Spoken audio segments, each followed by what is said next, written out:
For a long time, a lot of progressives or Democrats, even myself, have wondered when the Republican Party was going to move away from Reagan, right? When it was going to move away from a president who's been dead, I guess now about, I think Reagan died maybe early 2000s or so. I don't remember exactly, but he's been dead well over a decade.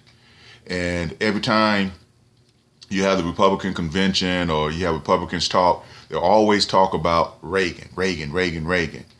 And I was like, he's been out of office since '88, right? What it, yeah, about '88. So that's been about 26 years or so. So it's like, when are you going to move on? Well, now they are positioned to move on. And little did I know that it would be Donald Trump that would move the party away from Reagan. And now we'll come to Trumpism, right? The party of Trump. And the reason that's so shocking is that Trump is basically everything that Reagan was not. And it's like he will undo everything that Reagan basically did. Now, if you follow politics, and I'm going to be very generic with this, but the Republican Party, let's go back to 1964, when it was the party of Goldwater, okay? When it was a party of Goldwater, the Republican Party was ran strictly by conservatism. Barry Goldwater was a strict conservative, but the nation was not a conservative nation. It was still sort of riding off the wave of, Dwight Eisenhower, who was sort of a filler in place, but President Roosevelt, right? The New Deal was still there. People were used to some of the things that the New Deal put in place. There was welfare, which it hadn't yet become the thing that it would become in the 70s, where people came to depend on that for their very survival. When welfare came, when Roosevelt put welfare in place, it was basically to say, hey, you pay taxes. When you fall on hard times, the government would be there to help you for a short amount of time so you can get back on your feet. Then it slowly devolved into something else. But the country kind of was still used to the fact that the government could help you out in hard times. Conservatism was not about the government doing that. Conservatism basically about the government staying out of your life, period, right?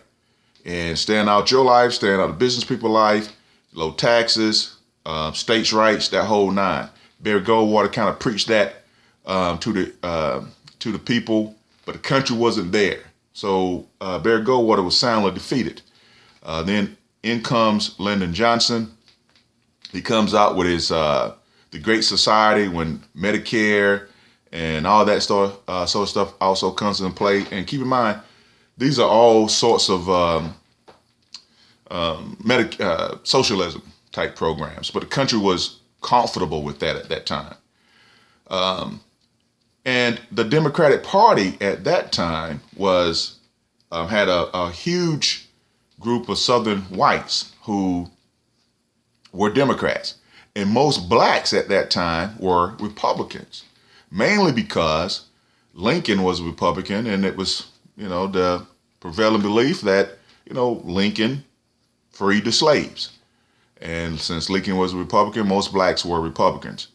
But what happened was, once Kennedy died, and Kennedy was slowly pushing toward civil rights and all that, and once he died, Lyndon Johnson actually put that as one of his main things to do as well. And so the Democratic Party became a party that was championing black rights, right? Getting rid of Jim Crow. And a lot of whites fled the party after that, right? So, because the South had Jim Crow laws, had segregation laws, and so a lot of whites, when the Democratic Party decided that it would now promote a lot more racial sensitive programs, a lot of whites fled the party. And so they fled to the Republican Party. And so even at the beginning, there was a tenuous, if you will, alignment between Southern whites who did not like the direction the country was headed as far as racial relations, to conservatives who were more apt to say states' rights, limited government, no government regulation, that sort of thing. And these two people, or two different sets of people, found themselves in the same party.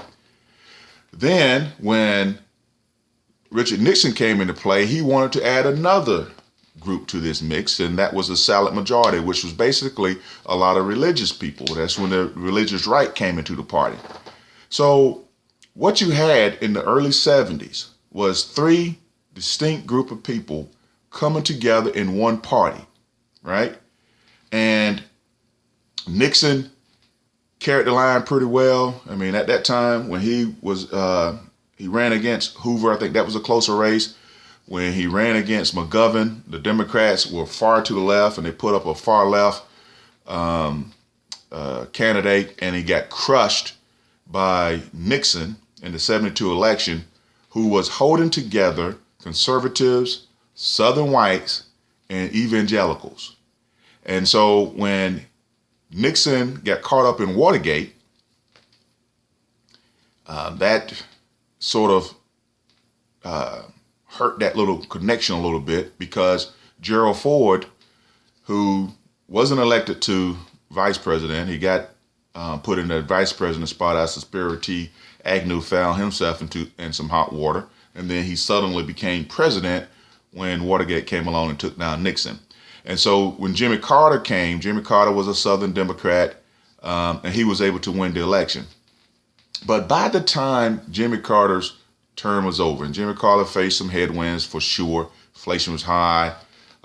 Iran hostages were taken, and so just a lot of things kind of came together to really, go against old Jimmy.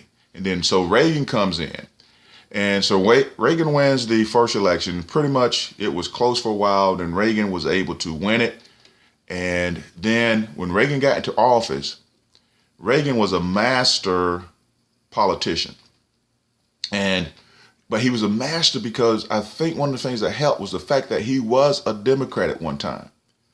And so being a Democrat at one time and then switching over to the Republican Party, I think that was served to connect him to a lot of Southern Republicans who were once Democrats.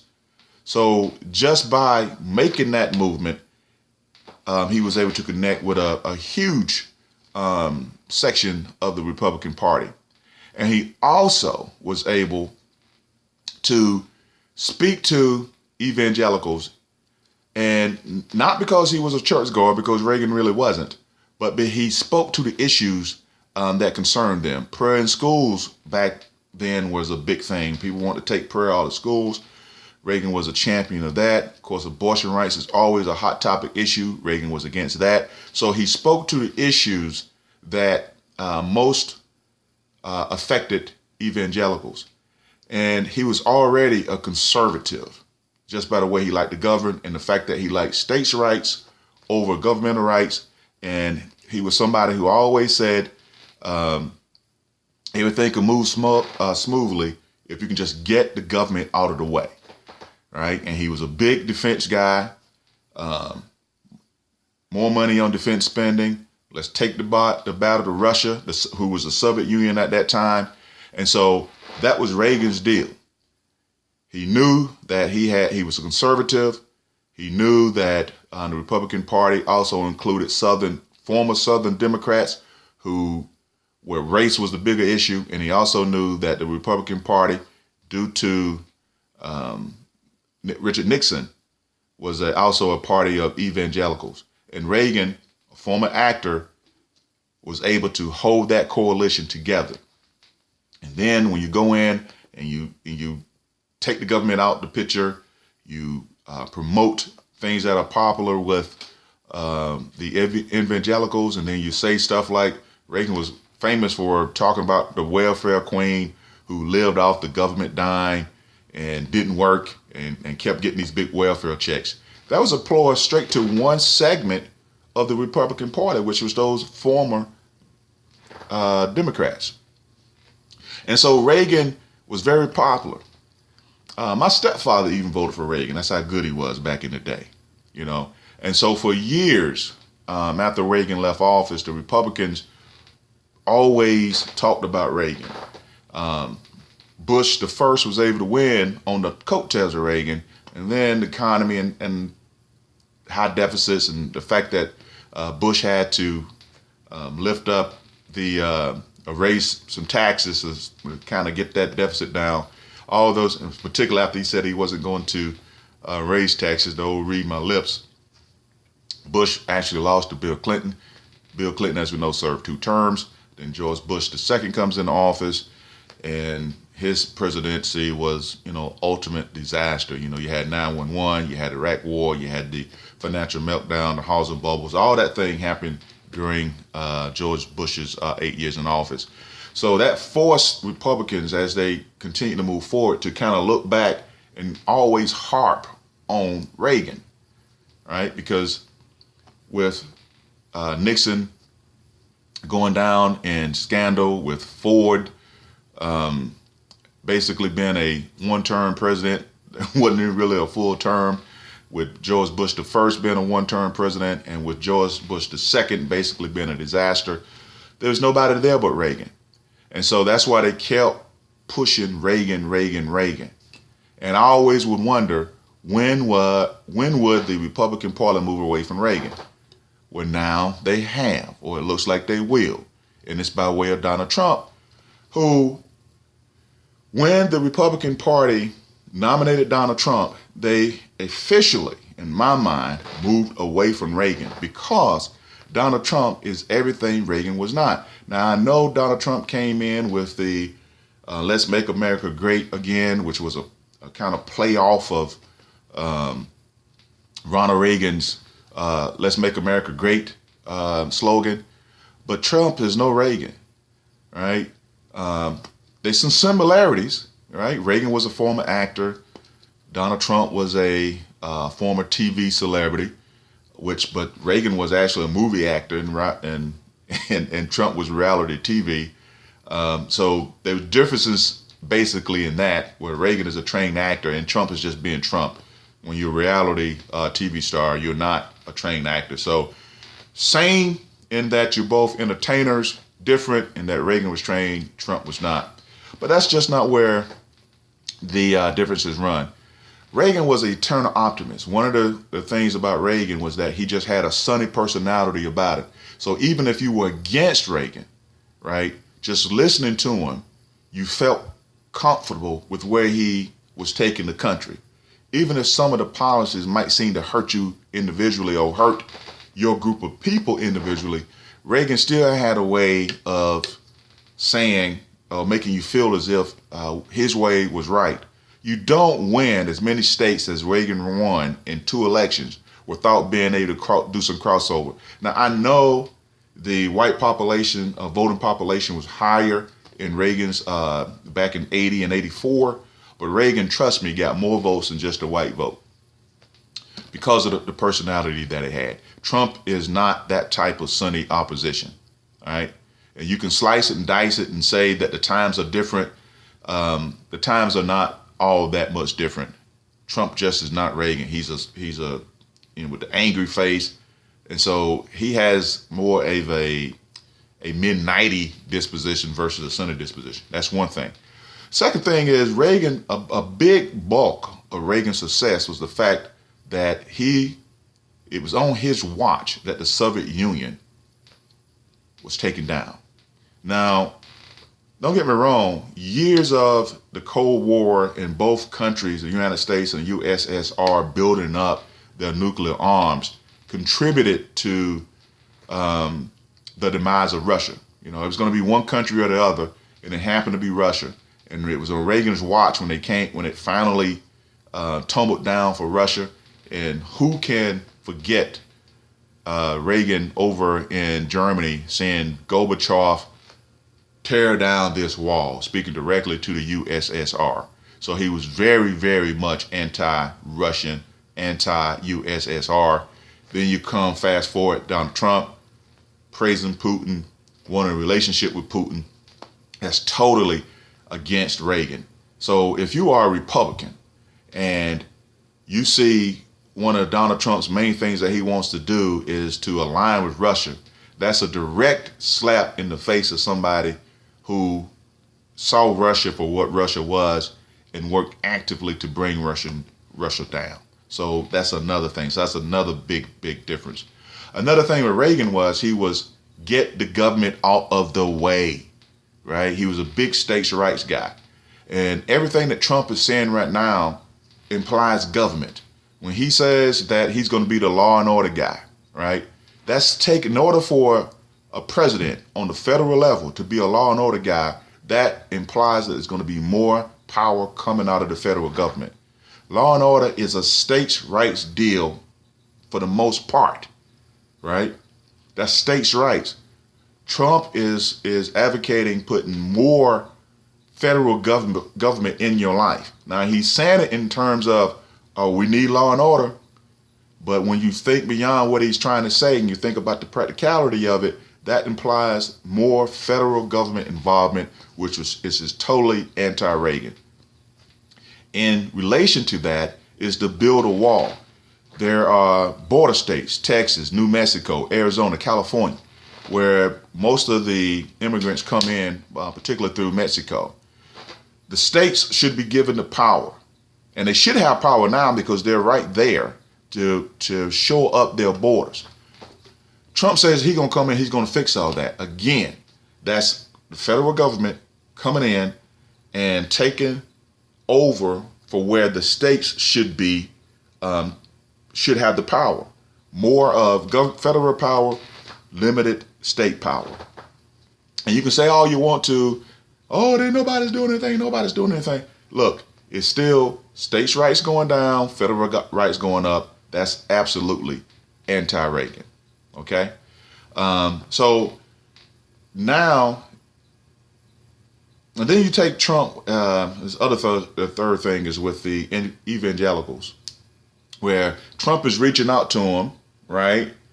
And just because they're already there, evangelicals will never really be full Democrat supporters, basically because of, one, gay rights, and two, abortion. And so as long as those two items remain on the Democratic platform, they will never get the evangelicals, right? So they will stay in the Republican Party. But now you have a candidate who is clearly not anti-abortion. He has supported Planned Parenthood in the past. He's even put out some good Planned Parenthood comments even lately.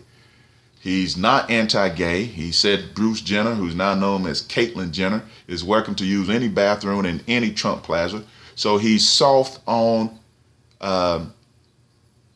gay rights. So the two major issues that keeps evangelicals in the Republican Party are the two issues where Donald Trump is pretty much soft on, but evangelicals have no other way to go. But this is the transformation of the Republican Party.